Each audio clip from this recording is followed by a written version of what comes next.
রাজ্যে mid day মিলকে কেন্দ্র করে যখন নানা বিতর্ক সামনে এসেছে, ঠিক সেই সময়ই এক অভিনব উদ্যোগ গড়ল দক্ষিণ চব্বিশ পরগনা ফলতার একটি প্রাথমিক বিদ্যালয়। মিড ডে মিলে ক্ষুদে পড়ুয়াদের পাতে পরিবেশন করা হলো গরম গরম ইলিশ ভাজা। আর বাঙালির প্রিয় এই মাছ পেয়ে আনন্দে আত্মহারা হয়ে উঠল স্কুলের শিশুরা। মুহূর্তের মধ্যেই খালি হয়ে গেল খাবারের থালা। ঘটনাটি ফলতা ব্লকের হরিশপুরের ফি প্রাইমারি স্কুলের। বর্ষার মরশুমে ইলিশের স্বাদ শিশুদের কাছে পৌঁছে দিতে বিশেষ উদ্যোগ নেয় স্কুল কর্তৃপক্ষ।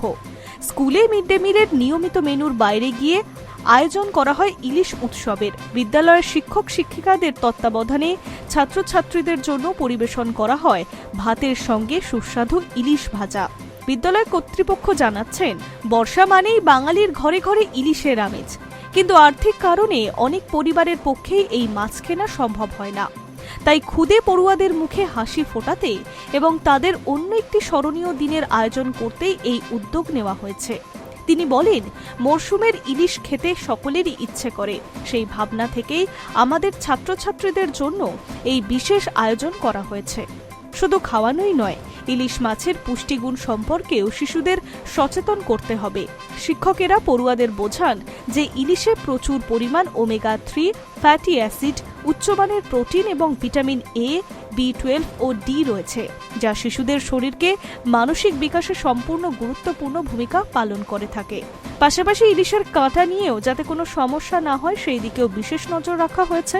শিক্ষক ও কর্মীরা ক্ষুদেদের মাছ বেছে দেওয়ার জন্য তৈরিও ছিল। বিদ্যালয়ের এই উদ্যোগে খুশি হয়েছেন অভিভাবকেরা। তাদের মতে, বর্তমান সময়ে যখন নিত্য প্রয়োজনীয় দ্রব্যের মূল্যবৃদ্ধিতে সাধারণ মানুষের সংসার চালানোই কঠিন হয়ে উঠেছে, তখন স্কুলের পক্ষ থেকে এমন উদ্যোগ সত্যিই প্রশংসনীয়। অনেক পরিবারেই নিয়মিত ইলিশ মাছ খাওয়ার সুযোগ হয় না, ফলে স্কুলে এই আয়োজন শিশুদের কাছে একটি বিশেষ দিনের উপলক্ষ হয়ে উঠেছে। ছাত্রছাত্রীদের মধ্যেও ছিল ব্যাপক উৎসাহ। কেউ প্রথমবার ইলিশ খেয়েছে, আবার কেউ বহুদিন পর প্রিয় মাছের স্বাদ পেয়েছে। ক্ষুদেদের মুখের হাসি যেন এই আয়োজনের সবচেয়ে বড় সাফল্য। ফলতার হরিশপুরের ফি প্রাইমারি স্কুলের এই উদ্যোগ ইতিমধ্যেই জেলার বিভিন্ন মহলে প্রশংসিত হয়েছে। শিক্ষা ও পুষ্টিকে একসঙ্গে গুরুত্ব দিয়ে এমন ব্যতিক্রম আয়োজন ভবিষ্যতেও করা হবে বলে জানিয়েছে কর্তৃপক্ষ। মিড ডে মিল শুধুমাত্র পেট ভরানো মাধ্যম নয়, বরং শিশুদের পুষ্টি, আনন্দ এবং সংস্কৃতির সঙ্গে জড়িয়ে থাকতে পারে, তারই এক উজ্জ্বল উদাহরণ হয়ে উঠেছে। Hi News network.